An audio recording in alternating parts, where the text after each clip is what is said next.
안녕하세요. 사연을 부탁해입니다. 오늘의 사연을 소개하기에 앞서 구독, 좋아요 부탁드립니다. 저는 30대 중반 여성입니다. 제가 이렇게 사연을 보내게 된 이유는 저희 시어머니 때문인데요. 우선 제 소개를 하자면 저는 첫째이고 밑으로 남동생이 한 명 있어요. 엄마가 1년 전에 갑자기 돌아가셔서 아빠와 남동생 둘이 살고 있고요. 저는 결혼해서 아이가 하나 있고 남편과 사이는 좋은 편입니다. 남편은 시부모님 다 계시고 위에 누나가 한 명 있어요. 시댁과 큰 마찰이나 문제는 없었는데 시댁 식구들은 굉장히 무뚝뚝해요. 표현을 잘 하거나 그런 것이 전혀 없다고 해야 할까요? 부드럽거나 살가운 그런 것을 전혀 느끼지 못하는 그냥 딱 할 말만 하는 그런 분위기였어요. 결혼 전 인사를 드리러 갔을 때도 저희가 조금 일찍 도착을 해서 제가 안녕하세요 라고 인사를 했는데 시어머니는 무표정한 얼굴로 저에게 왔나 라고 말을 하셨어요. 저는 그러한 시어머니의 모습에 조금 서운한 기분이 들었어요. 정말 반갑게 맞아주실 줄 알았거든요. 그런데 첫 느낌은 많이 쌀쌀맞은 느낌이어서 조금 주눅도 들었던 것 같아요. 저희 부모님은 워낙 표현을 잘하셔서 시댁의 분위기에 더욱 적응이 잘 안 되었던 것 같아요. 그렇게 집 안으로 들어갔고 시댁 식구들은 다들 말을 많이 하지 않았어요. 남편의 누나, 그러니까 시누이죠. 시누이도 있었는데 역시 마찬가지로 말이 없더라고요. 그런 분위기가 익숙치 않았던 저는 생각했어요. 가족들이 내가 마음에 들지 않는가 보다 라고요. 저는 그렇게 서러운 마음이 생기면서 눈물이 날 것 같았지만 꾹 참았어요.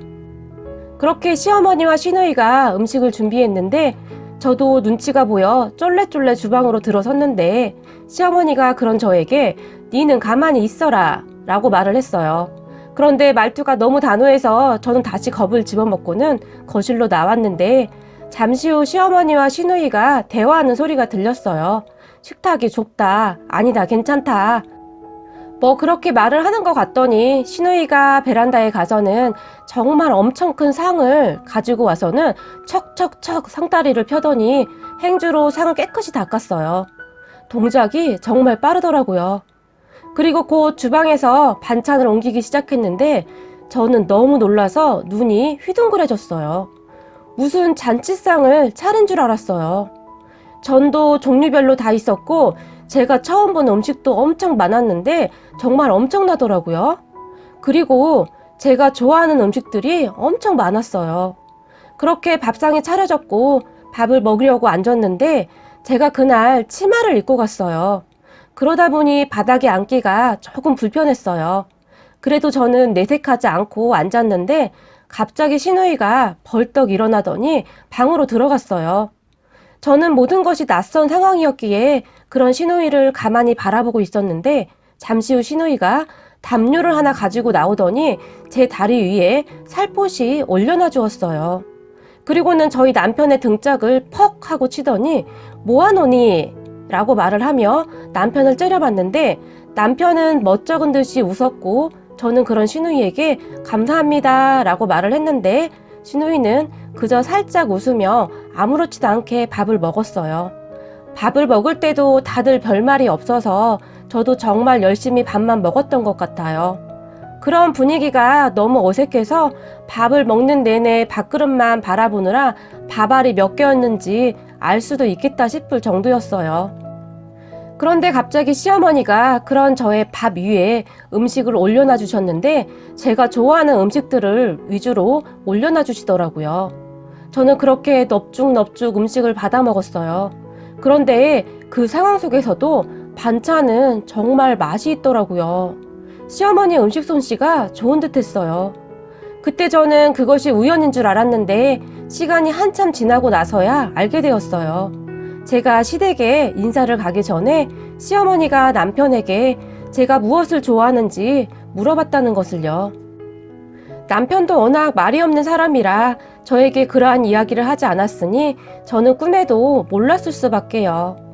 그렇게 식사를 하고 간단한 대화를 했는데 시부모님들은 저에게 많이 물어보지도 않았고 부모님 안부와 뭐 간단한 것들만 물어봤던 것 같아요. 저는 이것저것 물어볼까봐 나름 대답할 것들을 많이 준비해 갔는데 질문도 많이 하지 않았어요. 그냥 일상적인 것들만 물어봤고 잠시 후에는 저희 보고 빨리 올라가라고 재촉을 하셨어요. 길이 막힌다고요. 빨리 가라. 차 막히면 올라가는데 힘들다. 그리고 저에게 다음에 또 보자 라고 시어머니가 말을 했고 저는 그렇게 급히 올라왔네요. 가족들이 참 무뚝뚝하고 살갑지가 않았던 것 같은데 이상하게 올라오는 내내 기분은 나쁘지 않더라고요. 참 이상한 일이었어요. 그냥 표현이 별로 없는 것이지 나쁜 분들은 아니구나 그런 생각이 들었던 것 같아요. 그렇게 저희는 별 문제 없이 결혼을 했고 저희 부모님은 시부모님을 엄청 좋아하셨어요. 가식적이지 않고 진국이시라고 늘 칭찬을 하셨어요. 그리고 정말 신기했던 것이 저희 엄마와 시어머니는 참 잘 지내셨어요. 두 분이 정반대인 성향이었음에도 불구하고 신기할 정도로 잘 지내셨죠. 두 분이 같이 있으면 저희 엄마는 계속 말을 했고 시어머니는 그냥 듣고만 있었는데 저희 엄마랑 있으면 그렇게 무뚝뚝하던 시어머니가 자주 웃는 모습을 보이곤 했으니 그것도 참 신기했어요. 하지만 살면서 시어머니에게 서운한 부분이 전혀 없을 수가 없잖아요. 저도 그랬던 것 같아요. 시어머니는 잔소리가 조금 많은 편이었어요. 말은 별로 없었지만 잘못된 부분에 대해서는 반드시 짚고 넘어갔고 많이 혼내시기도 했어요. 하지만 저는 철이 없었기에 그런 시어머니에게 그저 서운할 뿐이었고요. 물론 시어머니도 저에게 서운한 점이 왜 없으셨겠어요. 제가 가끔 그런 시어머니에 대해 저희 엄마에게 불만을 토로하면 저희 엄마는 세상 천지에 너희 시어머니 같은 분이 어디 있는 줄 알아? 사돈 어르신이 화를 냈다고 하면 너가 뭘 크게 잘못한 것이구만. 너가 한 행동은 쏙 빼놓고 사돈 어르신이 화를 낸 것만 기분 나쁘다고 하면 어떻게 하니? 라며 오히려 저를 혼내셨어요.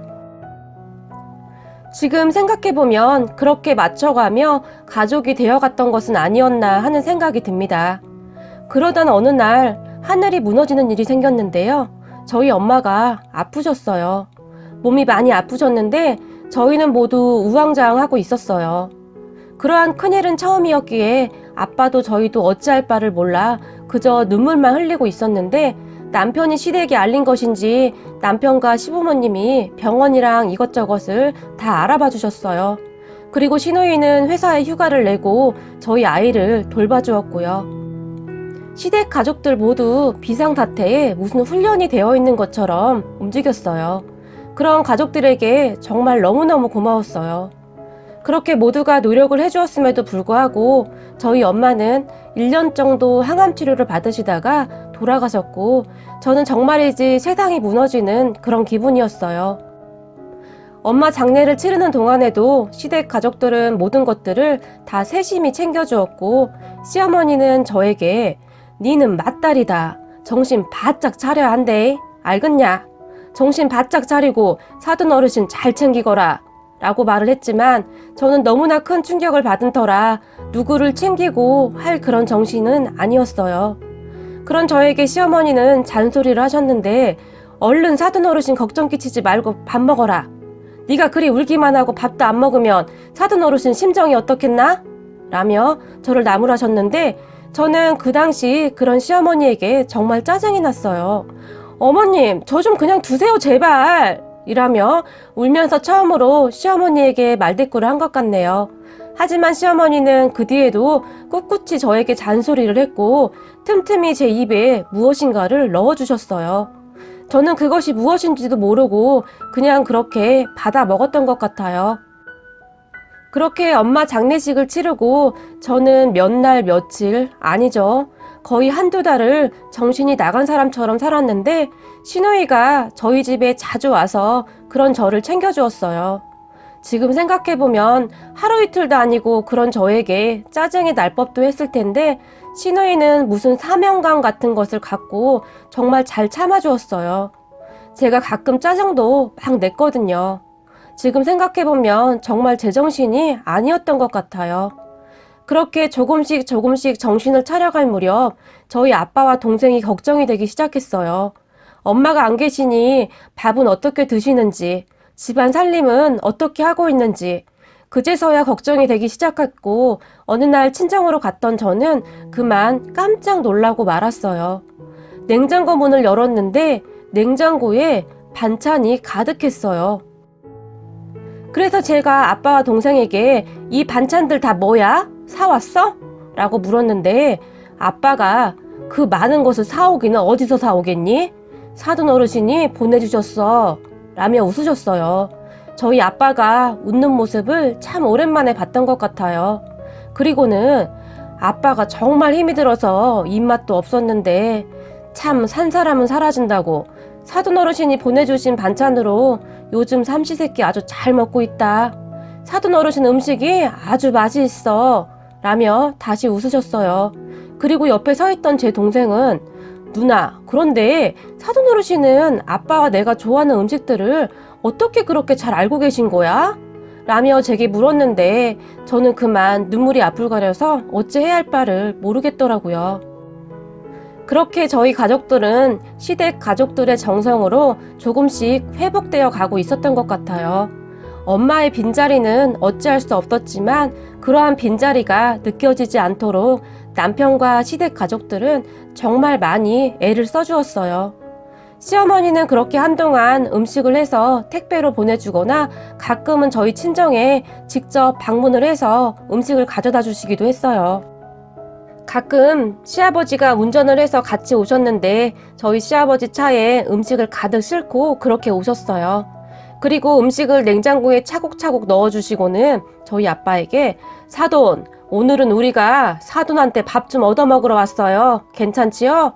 라며 활짝 웃으며 근처 식당으로 밥을 먹으러 가셨어요. 그러면 저희 아빠와 술도 한 잔씩 하시고 저희 집에서 자고 가시곤 했는데 오실 때마다 저희 시어머니의 잔소리는 끊이질 않았죠. 하지만 이제는 저도 익숙해져서인지 아이고 우리 어머니 잔소리 또 시작하셨네 라고 웃어 넘기곤 했어요. 저도 이제 속 깊은 저희 시어머니의 마음을 이해할 정도로 성장해 있었거든요. 그렇게 별일 없이 시간이 지나갔는데 얼마 전에 저희 시어머니 때문에 제가 다시 펑펑 눈물을 흘리고 말았네요. 사실 얼마 전에 저희 엄마 제사였는데요. 저는 제사 음식을 한 번도 해본 적도 없었고 저희 친정도 제사를 따로 지낸 적이 없어요. 큰 댁에서 지내곤 했었으니까요. 그렇다고 제가 시댁 제사에 참석을 자주 한 것도 아니었고 저는 그렇게 첫 엄마 기일을 앞두고 눈앞이 깜깜해졌어요. 그렇게 저는 엄마 기일을 앞두고 음식을 사기로 했어요. 아빠도 괜히 번거롭게 하지 말자고 하면서 제사 음식을 잘하는 곳을 알아보라고 했고요. 그래서 저는 열심히 제사 음식을 만들어 파는 곳들을 확인하고 있었는데 시어머니가 저에게 전화를 했어요. 사돈 기일이 얼마 남지 않았는데 알고는 있나? 라고 역시나 시어머니 말투답게 물어보셨어요. 저는 그런 시어머니에게 네 어머님 당연하죠. 저 이제 아니라니까요. 라고 투덜댔는데 그런 저에게 시어머니는 제사 음식은 내가 준비하고 있으니 걱정하지 말 그래. 사돈 첫 기일인데 내가 챙겨야 하지 않겠나? 라고 말을 하셨어요. 저는 그런 시어머니 말에 제사 음식을요? 다요? 라고 말을 했고 시어머니는 그런 저에게 걱정 말 그래. 이 엄마가 다 준비해서 네가 아버지랑 같이 올라갈 것이니까 그리 알고 있으래. 라고 말을 하셨어요. 저는 그런 시어머니에게 어머니 괜찮아요. 저희가 알아서 할게요. 라고 말을 했는데 시어머니는 그런 저에게 네가 단디 착각하고 있는 모양인데 네가 엄마랑 나는 그런 사이가 아니었다. 알겠냐? 나한테도 좋은 친구나 마찬가지였단 말이다. 너만 슬프고 보고 싶은 줄 아나? 나도 사돈이 보고 싶고 그렇단 말이다. 내가 꼭 해주려고 했다. 내가 친구한테 그 정도도 못 해주나? 라고 말을 했어요. 단 한 번도 속마음을 표현하지도 않았던 시어머니가 저에게 처음으로 속마음을 이야기했던 것이 아니었나 싶네요. 저는 그렇게 다시 한번 눈물을 흘려야 했어요. 시어머니 말이 틀린 말이 아니었어요. 저희 엄마와 시어머니는 참 안 맞는 것 같으면서도 이상하게도 잘 맞았거든요. 저는 그런 시어머니를 늘 감히 따라갈 수가 없었어요. 그리고 엄마의 첫 기일에 시어머니는 제사 음식을 준비해서 올라오셨고, 제가 저희 집에서 같이 만들자고 했지만 시어머니는 니는 거치장스럽대, 내 혼자 하는 게 편하다 라며 또 핀잔을 주셨어요. 그렇게 저희 엄마의 첫 기일을 잘 마쳤어요. 그리고 시어머니는 저에게 여전히 잔소리도 많이 하시고 혼도 많이 내시지만 이제는 서로의 마음을 잘 알기에 그냥 웃으며 넘기고 있어요. 어머님, 저는 어머님이 커다란 사랑에 감히 어떻게 보답을 해야 할지 모르겠습니다. 많이 부족하지만 늘 노력하는 며느리가 되겠습니다. 어머님, 많이 많이 사랑합니다. 제 이야기는 여기까지입니다. 오늘 글의 내용에 사투리가 있었으나 제가 사투리 표현을 하는 부분이 많이 부족했습니다. 이 부분은 구독자 여러분들의 많은 양해 부탁드립니다. 오늘은 2020년 새해 첫날입니다. 많이 부족했던 저희 영상을 재미있게 시청해 주시고 응원해 주셔서 감사한 마음이 가득할 뿐입니다. 사연을 부탁해는 항상 노력하는 마음으로 최선을 다하고 더욱 좋은 영상으로 찾아뵙도록 노력하겠습니다. 올 한 해에도 모두 건강하시고 좋은 일들만 가득하시기를 기원하겠습니다. 새해 복 많이 받으세요. 고맙습니다.